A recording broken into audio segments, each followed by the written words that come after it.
मौत से ठीक पहले क्या हुआ कोटा में? जवाब चाहिए। राजस्थान के कोचिंग हब कोटा में हाल में 3 स्टूडेंट्स ने आत्महत्या कर ली। पुलिस इसके पीछे पढ़ाई का दबाव बता रही है, जबकि माता पिता को शक है किसी साजिश का। कोटा में कई सारे सपने देखे जाते हैं, अफसोस कि उसमें से कुछ कभी पूरे नहीं होते, जैसा कि उन तीनों के साथ हुआ। उनका ख्वाब था भारत के टॉप इंजीनियरिंग या मेडिकल कॉलेजों में दाखिला। तीनों टीनेजर स्मार्ट थे, अपनी पढ़ाई पर फोकस थे और मिलनसार थे, लेकिन कोई नहीं जानता कि उनके दिमाग में क्या चल रहा था। क्यों जान दे दी तीनों ने, कोई नोट भी नहीं छोड़ा।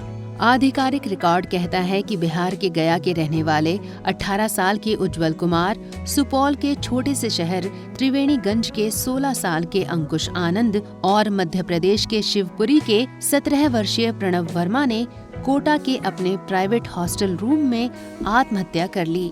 तारीख थी 11-12 दिसंबर की रात। ये तीनों उन 14 बच्चों में शामिल हैं जिन्होंने इस साल राजस्थान के इस कोचिंग हब में अपनी जिंदगी खत्म की है। कोटा के एसपी केसर सिंह शेखावत आत्महत्याओं की बस एक वजह बताते हैं। उन लोगों ने परीक्षा के तनाव के चलते अपनी जान दे दी, लेकिन कोटा के डीएम ओपी बुनकर ज्यादा एहतियात भरा बयान देते हैं। छात्रों की आत्महत्या के पीछे कई कारण हैं। इन वजहों में तनाव, लव अफेयर और दूसरी समस्याएं भी शामिल हैं। लेकिन तीनों बच्चों के माता पिता का कहना है कि उनके बच्चे ने कभी ऐसा कोई संदेश नहीं दिया जिससे लगे कि वे तनाव में हैं। कोई पारिवारिक दबाव भी नहीं था और न ही कोई आर्थिक तंगी थी। 4 वर्षों में सबसे ज्यादा सुसाइड किया है बिहार के स्टूडेंट्स ने। ताज़ा घटना ने सुपौल के त्रिवेणीगंज को झकझोर कर रख दिया है। यहाँ के 1000 स्टूडेंट्स कोटा में हैं। एक स्थानीय स्कूल के प्रिंसिपल अशोक अगापित याद करते हैं कि कैसे इस साल जनवरी में मधेपुरा की एक 17 वर्षीय लड़की ने कोटा में अपने हॉस्टल की 6ठी मंजिल से छलांग लगा दी थी। वे कहते हैं, कोटा में अधिकांश बच्चे बिहार के हैं और ज्यादातर टीचर भी यहीं के हैं।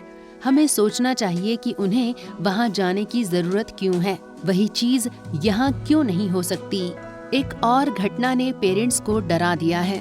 अब उन्होंने भी अपने बच्चों को कोटा में तैयारी कराने के बारे में सोचना शुरू कर दिया है। अंकुश के चाचा इंद्रभूषण प्रसाद कहते हैं, मैंने सोचा था कि अगले साल बेटियों को कोटा भेजूंगा। अब मैं ऐसी हिम्मत नहीं कर सकता।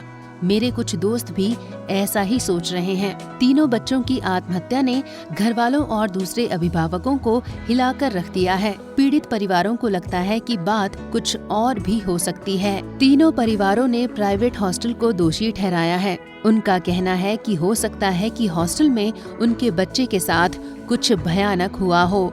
इसकी जांच होनी चाहिए, संभव हो तो सीबीआई से।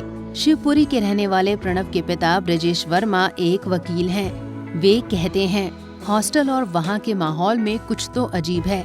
जब तक मेरा बेटा वहाँ पर था तब तक सब कुछ सामान्य था। अब कोई बात करने को भी तैयार नहीं। मुझे लगा कि कुछ तो गलत है, मानो हर कोई कुछ छिपाने की कोशिश कर रहा हो। प्रणव स्कूल टॉपर था। नीट की तैयारी परीक्षाओं में लगातार अच्छा स्कोर किया था। वो एक खुश मिजाज टीनएजर था जो अपने पिता के साथ सारी बातें शेयर करता, सोशल मीडिया से दूर रहता और पढ़ाई से ध्यान न बटे इसके लिए स्मार्टफोन की बजाय साधारण फोन रखता था। अब सवाल है कि जो अपनी पढ़ाई को लेकर इतना फोकस्ड हो, वो चूहे मारने वाली दवा क्यों खाएगा। ब्रजेश वर्मा कहते हैं, मेरा बेटा डिप्रेशन में नहीं था। उस दिन हमने सुबह और फिर लगभग 9 बजे बात की। उसने अपनी माँ से बात की। इसके केवल 4 घंटे बाद मुझे वो भयानक खबर मिली, कोटा के हॉस्टल्स में कुछ तो गड़बड़ है। प्रणव पिछले 2 वर्षों से कोटा में मेडिकल एंट्रेंस एग्जाम की तैयारी में जुटा था। उसके पिता कहते हैं, वो दिवाली पर मिलने आया था। पहली बार उसने कोटा से अकेले यात्रा की। मैंने उससे पूछा भी कि क्या मैं मिलने के लिए आऊं? उसने जोर दिया कि क्रिसमस पर आएगा। क्या प्रणव पर कोई दबाव था? इसके जवाब में ब्रजेश कहते हैं, कोई दबाव नहीं था। मेरा बेटा हर महीने टॉप स्टूडेंट्स में आता था। मेरा मतलब है कि अगर कोई बच्चा अच्छे नंबर नहीं ला रहा तो वो प्रेशर में हो सकता है, लेकिन प्रणव के साथ ऐसा नहीं था। वो छोटी से छोटी बात भी मेरे साथ शेयर करता था। अगर सुपौल के अंकुश आनंद की बात करें तो वो 3 भाई बहनों में सबसे छोटा था। परिवार आर्थिक तौर पर अच्छा है।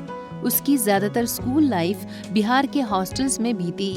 2 साल पहले वो कोटा गया था, तब वो था क्लास 9 में। अक्टूबर में एक सड़क हादसे में उसे चोट लग गई थी। इसके बाद पुणे में अपनी बहन के यहाँ महीने भर रहा। त्रिवेणीगंज में माता पिता के साथ 10 दिन बिताए। इस 2 दिसंबर को ही वो कोटा लौटा था और 12 तारीख को अपने कमरे में सीलिंग फैन से लटका मिला। इस घटना के बाद से अंकुश की मां बार बार बेहोश हो जा रही हैं। वे एक सरकारी स्कूल टीचर हैं। अंकुश के मामा चंद्रकिशोर कहते हैं, वो हर दिन सुबह अपनी मां को फोन करता था। मां और बेटे के बीच सामान्य बातचीत होती। अगर वो किसी दबाव में होता तो अपनी मां से जरूर कहता। उसकी मां ने महसूस कर लिया होता कि उसका बेटा मुश्किल में है। घटना से पहले वो शाम को बाल कटाने गया था और फिर आकर नहाया। तब उसकी मां ने फोन पर हिदायत दी थी कि सोमवार को मत नहाना, वरना जुकाम हो जाएगा। अंकुश के चाचा इंद्रभूषण प्रसाद डॉक्टर हैं। उनकी मांग है कि घटना की सीबीआई जांच होनी चाहिए। उनका सवाल है, एक ही हॉस्टल में 2 बच्चे एक ही वक्त पर फांसी लगाकर कैसे आत्महत्या कर सकते हैं? ये तनाव का मामला नहीं है। वो एक अच्छे परिवार से था। उसके पिता ने सोच रखा था कि अगर वो नीट नहीं निकाल पाया तो किसी प्राइवेट कॉलेज में दाखिला करा देंगे। कोई प्रेशर नहीं था।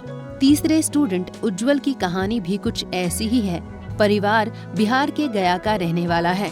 उज्जवल एक शांत, बुद्धिमान और पढ़ाई पर फोकस करने वाला लड़का था। वो कोटा में रहकर IIT JEE की तैयारी कर रहा था और उसकी बहन ने नीट किया है।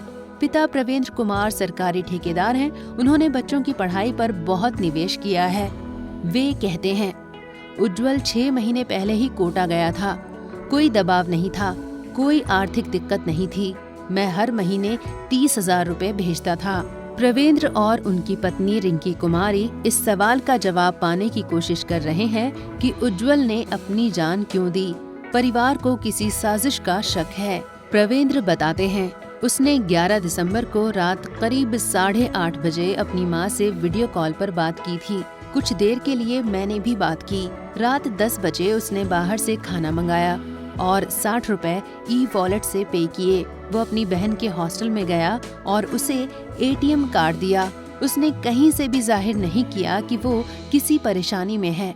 उज्जवल 8 और 9 दिसंबर को दिल्ली में अपने मामा संजीव कुमार पांडे के पास था। 10 दिसंबर को ही वो कोटा के लिए रवाना हुआ। संजीव कहते हैं, वो सामान्य और खुश था। हमें शक है कि उसके साथ कुछ गलत हुआ। परिवार अब जांच के लिए अधिकारियों से मिलने के बारे में सोच रहा है। उज्जवल की बहन खुशबू कहती है, मेरे भाई के साथ मेरे परिवार के सपने भी खत्म हो गए। खुशबू में अब इतनी हिम्मत नहीं कि कोटा लौट सके।